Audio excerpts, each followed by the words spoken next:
Hello everyone, good morning সকলকে। তো কেমন আছো তোমরা সবাই? আশা করছি তোমরা সবাই খুব ভালো আছো। তো আমরাও আল্লাহর রহমতে খুবই ভালো আছি। তো দেখো সকাল সকাল ঘুম থেকে উঠে পড়েছি, আর আজকে ঘুম থেকে উঠে একদম চলে এসেছি ব্রেকফাস্ট বানাতে। যেহেতু ছেলে খেয়ে টিউশনেতে যাবে, ওই জন্য ঝটপট উঠতে হলো আজকে।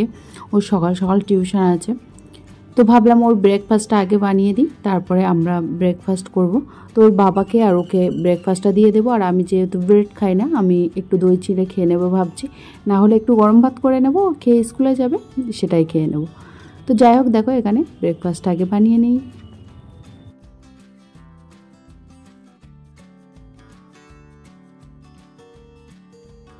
আর এখানে ছেলের ব্রেডের সঙ্গে একটা দিয়ে দিচ্ছি ডিম পোচ, ওই জন্য ঝটপট দেখো এখানে ডিম পোচটা করে দিচ্ছি। আগে ছেলের খাবারটা রেডি করে দিই, তারপরে হাজব্যান্ডের খাবারটা রেডি করে দেবো।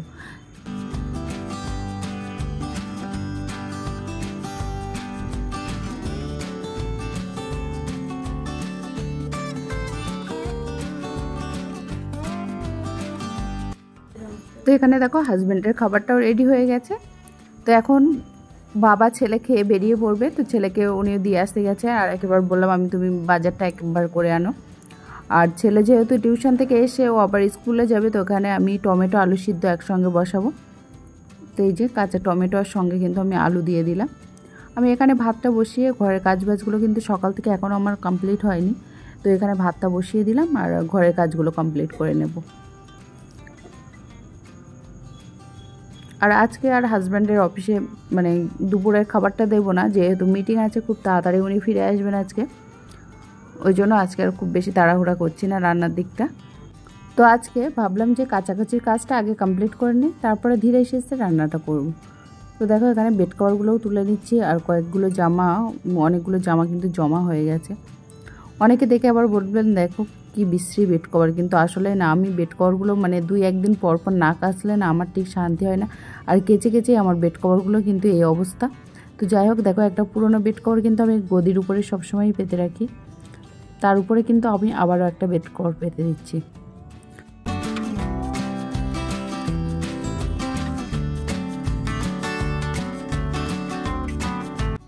তো এরই মধ্যে ছেলে টিউশন থেকে চলে এসেছে, আর এদিকে ওর খাবারটা রেডি করে দিলাম। সঙ্গে কিন্তু আমি ঝটপট একটু ডালও করে নিয়েছি, ওকে খাইয়ে দিলাম, খাইয়ে এদিকে রেডি করে দিয়েছি। ওর বাবা এখন যাবে অফিসে, আর সঙ্গে কিন্তু ওকেও নিয়ে যাচ্ছে, ওর নামিয়ে দিয়ে তারপরে ওর বাবা অফিসে যাবে। তা না হলে আজকে হয়তো আমারই যেতে হতো।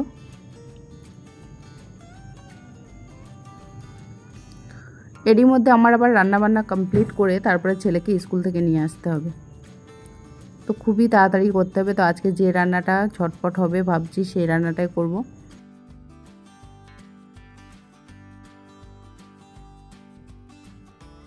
তো এখানে হাজব্যান্ড আর ছেলে বেরিয়ে পড়েছে, আর আমি কিন্তু এখানে চলে এসেছি কিচেনে রান্নাবান্না করতে।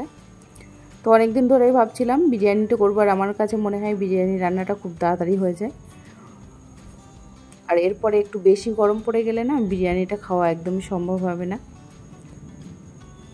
তো যাই হোক, আজকে ঝটপট করে একটু বিরিয়ানি বানিয়ে নেব। তো এখানে চিকেনগুলো আমি ম্যারিনেট করে রেখেছিলাম, ঝটপট করে চিকেনগুলো একটু ভেজে নিচ্ছি। চিকেনটা একটু ভাজা ভাজা করে নিলে কি হয়, মানে চিকেনটা রান্না করার সময় খুব তাড়াতাড়ি সিদ্ধ হয়ে যায়, এটা আমার কাছে মনে হয়। কার কাছে কেমন মনে হয় জানি না। তো আমি যখনই বিরিয়ানি করি চিকেনটাকে একটু হালকা করে ফ্রাই করে নিয়ে তারপরে মশলার সঙ্গে কষিয়ে রান্না করি। তো এখানে মশলাটাও কষাতে বসিয়ে দিয়েছি। এখানে পেঁয়াজ কুচি, একটু আদা রসুন বাটা দিয়েছি, আর একটু তেজপাতা। এবার কিন্তু আমি একে একে এর মধ্যে সব মশলাগুলো দিয়ে দেবো। একটু লঙ্কা গুঁড়ো দেবো, একটু জিরা গুঁড়ো, একটু গরম মশলা গুঁড়ো দেবো।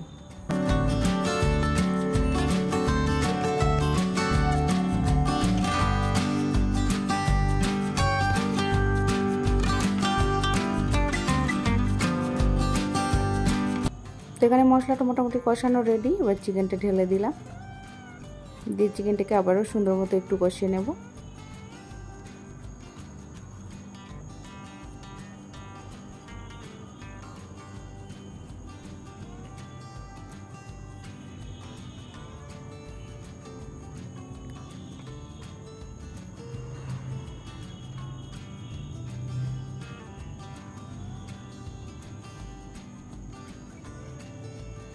এবার দিয়ে দিচ্ছি পরিমাণ মতো লবণ, আর উপর থেকে কয়েকটা কাঁচা লঙ্কা দিয়ে দেবো। কাঁচা লঙ্কাটা দিলে চিকেনটার ফ্লেভারটা খুবই ভালো হয়।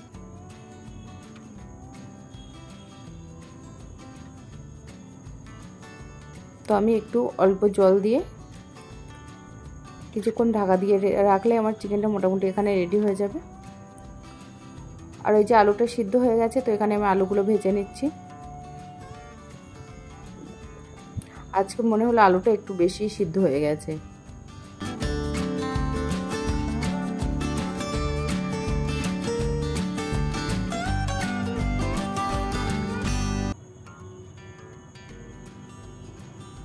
তো এখানে চিকেনটাও হচ্ছে, তো আলুটাও হয়ে গেছে, চিকেনটাও হয়ে গেছে, নামিয়ে নিলাম। আর এখানে ভাত বসিয়ে দিয়েছিলাম, তো ভাতটাও হয়ে গেছে, এবার ভাতটা নামিয়ে নেব। কিছু কমপ্লিট হয়ে গেছে, এবার কিন্তু বিরিয়ানিটা রেডি করার পালা। তো দেখো এখানে আমি কিন্তু একা একা কিন্তু সব কিছু রেডি করে নিচ্ছি একা হাতে। তো যতটুকু পারছি কিন্তু তোমাদের দেখানোর চেষ্টা করছি।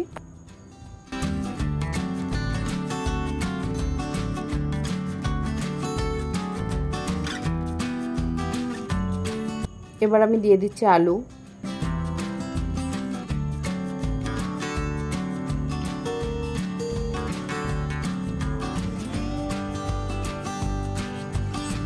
এবার উপর থেকে চিকেনগুলো দিয়ে দিচ্ছি।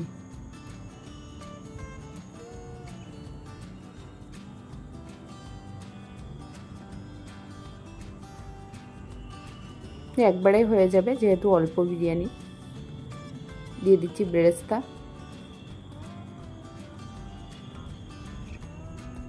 ভাতটা দিয়ে দিলাম, দিয়ে কিন্তু আমি ওই যে মাংসের ঝোলটা ছিল সেগুলো কিন্তু আমি উপর থেকে ছড়িয়ে দিচ্ছি। এখন যেহেতু একটু গরম, আমি খুব বেশি স্পাইসি করব না। আমি এবার একটু কেওড়া জল, গোলাপ জল একসঙ্গে দুধের সঙ্গে রেখে দিয়েছি, সেটা দিয়ে দেবো। আর যে বাকি বেরেস্তাটুকু ছিল সেগুলোও দিয়ে দিচ্ছি। সব কিছু কিন্তু একা হাতে দেখানোও সম্ভব হচ্ছে না, আমি যতটুকু পারছি তোমাদের সঙ্গে শেয়ার করছি। এবার ঘিটাও কিন্তু আমি দিয়ে দিয়েছি, বিরিয়ানি মশলা সব কিছু আমি রেডি করে দিয়েছি। এবার আমি ঢাকা দিয়ে মানে কিছুক্ষণ ওভেনে বসিয়ে রাখবো। বিরিয়ানিটা এখানে আমি ওভেনে বসিয়ে দিয়ে স্নান করে রেডি হয়ে গেছি, যেহেতু ছেলের একদমই ছুটি হওয়ার সময় হয়ে গেছে। তো ঝটপট করে রেডি হয়ে আমি এখন যাচ্ছি ছেলেকে নিয়ে আসতে। তো তোমাদের সঙ্গে দেখা হচ্ছে ছেলেকে নিয়ে আসার পর। তো চলো,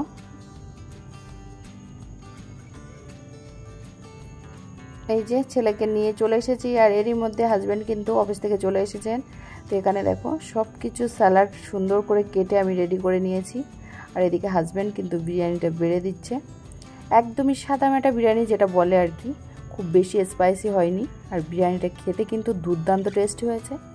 তো যাই হোক, কথা না বাড়িয়ে ঝটপট করে খেয়ে নিই। আর আজকে ভিডিওটা তোমাদের কাছে কেমন লেগেছে অবশ্যই কিন্তু কমেন্ট করে জানাবে। তার ভিডিওটা বেশি বড় করছি না, দেখা হচ্ছে তোমাদের সঙ্গে নেক্সট ভিডিওতে। সেই পর্যন্ত সবাই ভালো থাকবে, সুস্থ থাকবে। আল্লাহ হাফেজ।